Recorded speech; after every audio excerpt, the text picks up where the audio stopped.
નમસ્કાર, સુપ્રભાત. એક નજર આજની ગુજરાત સમાચારની મુખ્ય હેડલાઇન્સ પર. સંસદમાં પ્રથમ વખત એવી ઘટના ઘટી છે કે 78 જેટલા સાંસદોને સસ્પેન્ડ કરવામાં આવ્યા છે. વિપક્ષોએ ભારે હોબાળો મચાવ્યો છે અને એ હોબાળો એ સંસદની સુરક્ષાને લઈને મચાવ્યો છે. પહેલી વાર આટલા સાંસદોને સસ્પેન્ડ કરવામાં આવ્યા છે. સરકાર કોઈના પણ મેસેજ વાંચી શકશે, બે વ્યક્તિના સંદેશોની આપલે રોકી પણ શકશે. લોકસભામાં નવું ટેલિકોમ એક બિલ તે રજૂ કરવામાં આવ્યું છે. ટ્રાફિકના ઈ મેમોની જેમ હવે જાહેરમાં કચરો ફેંકનારને પણ ઈ મેમો.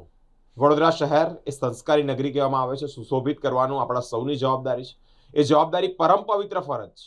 દર્શક મિત્રો, સ્વચ્છ રાખવું તે આપણા સ્વાસ્થ્યને લઈને સારું છે. તેને લઈને જ હવે ગવર્મેન્ટ ઈ મેમોની જાહેરાત કરી છે. ભારતીય જનતા પાર્ટીના ધારાસભ્યો અમને કહે છે કે અમારાથી બોલાતું નથી, તમે બોલજો ને. કોંગ્રેસના ધારાસભ્યોએ જાહેરમાં ભારતીય જનતા પાર્ટીની પોલ ખોલી છે. વિવિધ સરકારી કચેરીઓની રૂપિયા 134 કરોડની વસૂલાત હજી બાકી છે. દાઉદ ખરેખર ગુજરી ગયો કે પછી સોશિયલ મીડિયા પર પડીકું ચાલી રહ્યું છે? દર્શક મિત્રો, દાઉદને લઈને મહત્વના સમાચાર છે. તમિલનાડુમાં ભારે પૂર અને આ પૂરને લીધે જ અનેક ટ્રેનો રદ છે અને વરસાદની જે ઘટના છે તેને લઈને જ 3 જેટલા લોકોના મૃત્યુ પર નિપજ્યા છે. આજે આઈપીએલ મિનીનું ઓક્શન થશે અને આ ઓક્શન 10 ટીમ અને રૂપિયા 263 કરોડનું પર્સ કહી શકાય. અમદાવાદના યુવક સહિત 2 ભારતીયોને નાસાને એઆઈની ચેલેન્જ જીતી છે. એઆઈ એટલે કે આર્ટિફિશિયલ ઇન્ટેલિજન્સની ચેલેન્જ જીતી છે. વિદ્યાર્થી અત્યારે આઈટી ક્ષેત્રે જ્યારે પોતાનું એક આગવું અભ્યાસ કરતા હોય, આગવી એક પ્રતિભા ધરાવતા હોય, ત્યારે આર્ટિફિશિયલ ઇન્ટેલિજન્સ ક્ષેત્રે પણ ઘણી બધી જે કહી શકાય કે સફળતા છે તે મેળવી છે. તરસાલી દનિયાવી રોડ પર 2 કાર વચ્ચે ગમખ્વાર અકસ્માતને પગલે મારામારી સર્જાઈ છે. ગોરવામાં સ્વામી વિવેકાનંદ હાઇટ્સમાં આવાસો ન આપતા જ લાભાર્થીઓએ હોબાળો મચાવ્યો છે. જુનિયર ક્લાર્કની પરીક્ષા અને આજ ક્લાર્કની પરીક્ષામાં ઉમેદવારોની મેરિટ યાદી જાહેર કરવામાં આવી છે. હવે એક નજર દિવ્ય ભાસ્કરની મુખ્ય હેડલાઇન્સ પર. 138 વર્ષ જૂનો ટેલિગ્રાફ એક કાયદો તે બદલાશે. લોકસભામાં ઓટીટી મુક્ત વિધેયક લેવામાં આવ્યું છે. પાકિસ્તાનમાં ભારતના 24માં મોસ્ટ વોન્ટેડ ને રહીસી નાખવામાં આવ્યો છે. લશ્કર આતંકી જે ભોલા છે તેને ઠાર કર્યો છે. બુલેટ ટ્રેન પ્રોજેક્ટમાં કામ કરતી કંપનીના કર્મીનું ડમ્પરમાંથી ડીઝલ ચોરીનું કૌભાંડ ઝડપાયું છે, જેમાં 7 જેટલા લોકોને ઝડપી પાડવામાં આવ્યા છે. આરબમાં ભારતીયો પર અત્યાચાર કરવામાં આવી રહ્યો છે. 33,000થી પણ વધુ ફરિયાદો મળી રહી છે.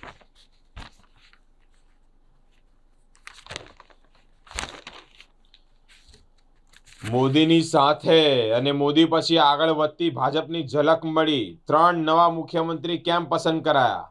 રાજસ્થાનની વાત થઈ રહી છે. રાજસ્થાનમાં એક મુખ્યમંત્રી તો 2 ઉપમુખ્યમંત્રી તરીકેની જ નિમણૂક કરવામાં આવી છે. ત્યારે એક પ્રશ્નાર્થ કરવામાં આવ્યો છે. વારસિયા વિસ્તારમાં પાર્કિંગ મુદ્દે જ 2 ભાઈઓએ ફર્નિચરના વેપારી પર જીવલેણ હુમલો કર્યો છે. અયોધ્યામાં શ્રી રામજીની પ્રતિષ્ઠા તે ભારતીયો માટે સાચી દિવાળી છે, પરમ પૂજ્ય પ્રેમ સ્વરૂપ સ્વામીજી કહી રહ્યા છે. આત્મીયધામ માંજલપુર ખાતે જે શાકોત્સવ યોજાયો હતો તે અંતર્ગત પ્રેમ સ્વરૂપ સ્વામીજીનું એક નિવેદન સામે આવી રહ્યું છે. મહારાજા સયાજીરાવ યુનિવર્સિટીની હેડ ઓફિસનો ગેટ સાંજે બંધ કરાતા જ હોસ્ટેલના વિદ્યાર્થીઓએ હોબાળો મચાવ્યો છે. 2 વર્ષમાં જમીન રસાયણથી મુક્ત થશે. 9 લાખ ખેડૂતો પ્રાકૃતિક ખેતી તરફ વળ્યા છે, રાજ્યપાલ કહી રહ્યા છે. 3 વર્ષમાં ઝડપાયેલા 2.39 કરોડના દારૂના જથ્થાનો બુલડોઝર દ્વારા જ 2 કલાકમાં નાશ કરવામાં આવ્યો. કરજણ ટોલનાકા ખાતેથી જ રૂપિયા 35 લાખના દારૂ ભરેલા ટેમ્પા સાથે એક ઇસમની ધરપકડ કરવામાં આવી છે. એરપોર્ટ પર ડોમેસ્ટિક અને આંતરરાષ્ટ્રીય મુસાફરો માટે જુદા ફ્લોર થશે. બમણા યાત્રી સમાવી શકાશે. હવે એક નજર ગુજરાત મિત્રની મુખ્ય હેડલાઇન્સ પર. ભારે કરી એટલે બોલાવાય કે પહેલી વાર સંસદમાંથી આટલા બધા સાંસદોને સસ્પેન્ડ કરવામાં આવે. આટલા બધા એટલે 78 જેટલા સાંસદ. દર્શક મિત્રો, વિપક્ષના વધુ 78 સાંસદોને સંસદમાંથી સસ્પેન્ડ કરાતા જ તે લોકોએ જે હોબાળો મચાવ્યો તો તે હોબાળો સુરક્ષાને લઈને. દાઉદ ઇબ્રાહિમને ન તો ઝેર અપાયું છે કે ન તો તે મૃત્યુ પામ્યો છે. ઇન્ટેલ સૂત્રો તરફથી માહિતી મળી રહી છે. આ એક પડીકું ખૂબ વાયરલ થઈ રહ્યું છે કે દાઉદ ઇબ્રાહિમને ઝેર આપવામાં આવ્યું છે. આ ઝેર આપતા જ તેને હોસ્પિટલમાં દાખલ કરવામાં આવ્યો છે. સ્થિતિ ગંભીર છે. આ બધી જ બાબતો ત્યારે ખૂબ ઝડપથી ફેલાઈ રહી છે, પરંતુ સૂત્રો પાસેથી માહિતી છે કે ઝેર નથી અપાયું કે ન તો તે મૃત્યુ પામ્યું. માંજલપુરના વિનાયક કોમ્પ્લેક્સની 21 દુકાનો ફાયર વિભાગે સીલ કરી છે. કોર્ટે ચૈતર વસાવાના વધુ રિમાન્ડ ન આપ્યા, સબ જેલમાં મોકલી આપવામાં આવ્યા છે.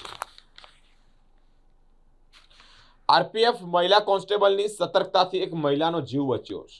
દર્શક મિત્રો, ભગવાન સાબિત થયા છે, કારણ કે એક મહિલાનો જીવ બચાવ્યો.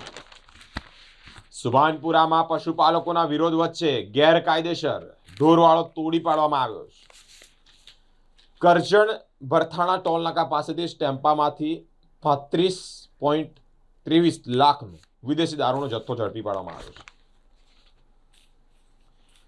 ભારતે ગુલામીની માનસિકતાથી આઝાદી જાહેર કરી છે. દેશના લોકલાડીલા વડાપ્રધાન નરેન્દ્રભાઈ મોદીજીનું નિવેદન સામે આવ્યું. આદિવાસી સમાજની સભામાં મહિલા ધારાસભ્યને ભારે પડ્યા ભાજપના વખાણ. હવે કે લોકસત્તા જનસત્તાની મુખ્ય હેડલાઇન્સ પર. અંડરવર્લ્ડ ડોન દાઉદ ઇબ્રાહિમને ઝેર આપી હત્યાનો પ્રયાસ. ક્યાંક ને ક્યાંક ઝેર આપવામાં આવ્યું તેવી માહિતી મળી રહી છે, તો બીજી બાજુ સૂત્રો તરફથી એવી માહિતી મળી રહી છે કે કશું જ થયું નથી. શું છે, થોડાક જ સમયમાં બહાર આવી જશે. લોકસભા અને રાજ્યસભામાં ભારે હોબાળો. 33 સાંસદો સત્ર માટે સસ્પેન્ડ. જ્ઞાનવાપી અંગે ASI નો રિપોર્ટ કોર્ટમાં રજૂ. વધુ સુનાવણી 21 ડિસેમ્બરથી હાથ ધરાશે. ભારદારી વાહનોએ જાહેરનામાને કચડી નાખ્યું છે. ગોલ્ડન ચોકડી, અટલાદરા ચેકપોસ્ટ, જાંબુઆ ચેકપોસ્ટ, ત્યાંથી લઈ દુમાડ, તરસાલી, આજવારોડા બધા ચેકપોસ્ટ પરથી ભારદારી વાહનો પસાર થતા જોવા મળી રહ્યા છે. ક્લાસમાં વિદ્યાર્થીને કંઈક વાગ્યું અને એની આંખ જતી રહી. પાકિસ્તાન સામે ડેવિસ કપ માટે ભારતીય ટીમની જાહેરાત કરવામાં આવી છે. એક સારી એવી જાહેરાત કહી શકાય. સીએમના હસ્તે એટલે કે મુખ્યમંત્રીના હસ્તે ફાયર સેફટી કોપ પોર્ટલ લોન્ચ કરવામાં આવશે. અગ્નિ નિવારણ સેવાઓ વધુ સુદૃઢ બને, ટ્રાન્સપરન્ટ એટલે કે પારદર્શી બને તે માટે જ સીએમના હસ્તે લોન્ચ થશે. સુરત વિસ્તારના સચિનના એથર કંપનીમાં ભીષણ આગ લાગી હતી. આ એથર ઇન્ડસ્ટ્રીમાં ડિરેક્ટર રોહન દેસાઈ સામે આખરે પ્રોસિક્યુશન્સ માટે કેસ દાખલ કરવામાં આવ્યો છે. માંજલપુરનું વિનાયક કોમ્પ્લેક્સ ફાયર સેફટીના સાધનોના અભાવને લીધે સીલ કરવામાં આવ્યું છે. કોર્પોરેશન હવે પણ પોલીસની જેમ કચરો નાખનારને મેમો ફટકારશે. ખૂબ સારી એવી બાબત કોર્પોરેશને ધ્યાનમાં લીધી છે. હવે એક નજર સંદેશની મુખ્ય હેડલાઇન્સ પર. દાઉદ ઇબ્રાહિમને ઝેર અપાયું હોવાની ચર્ચા. કરાચી હોસ્પિટલમાં તેઓની હાલત ગંભીર છે તેવી પણ વાત સામે આવી રહી છે.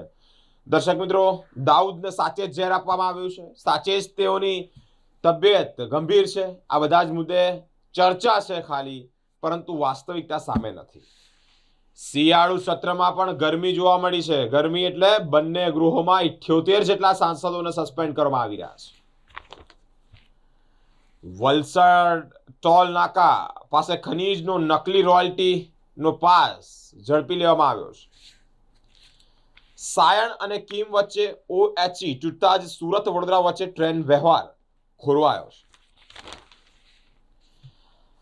આપની એક વિકેટ પડ્યા પછી કોંગ્રેસનું તાળું ખુલ્યું. શું વધુ એમએલએના રાજીનામા આવશે? એક પ્રશ્નાર્થ. વિદેશ નાસી છૂટેલા રિકિન સામે લુક આઉટ નોટિસ કાઢવામાં આવશે. કરોડો રૂપિયાની મિલકતના વિવાદોમાં મુંબઈમાં 3ની ધરપકડ કરવામાં આવી છે. વારસિયા રિંગ રોડ પર ફર્નિચરની દુકાનવાળા પર જીવલેણ હુમલો કરવામાં આવ્યો છે. ચૈતર વસાવાના રિમાન્ડ પૂરા થતાની સાથે જ તેઓને જ્યુડિશિયસ કસ્ટડીમાં મોકલી આપવામાં આવ્યા છે. વધુ 10 દિવસના રિમાન્ડ માંગવામાં આવ્યા હતા, પરંતુ કોર્ટે નામંજૂર કર્યા છે. આરોગ્ય વિભાગની પરીક્ષામાં ઉત્તરવહી બદલાઈ જવાની તપાસ ડીઈઓને સોંપવામાં આવી છે.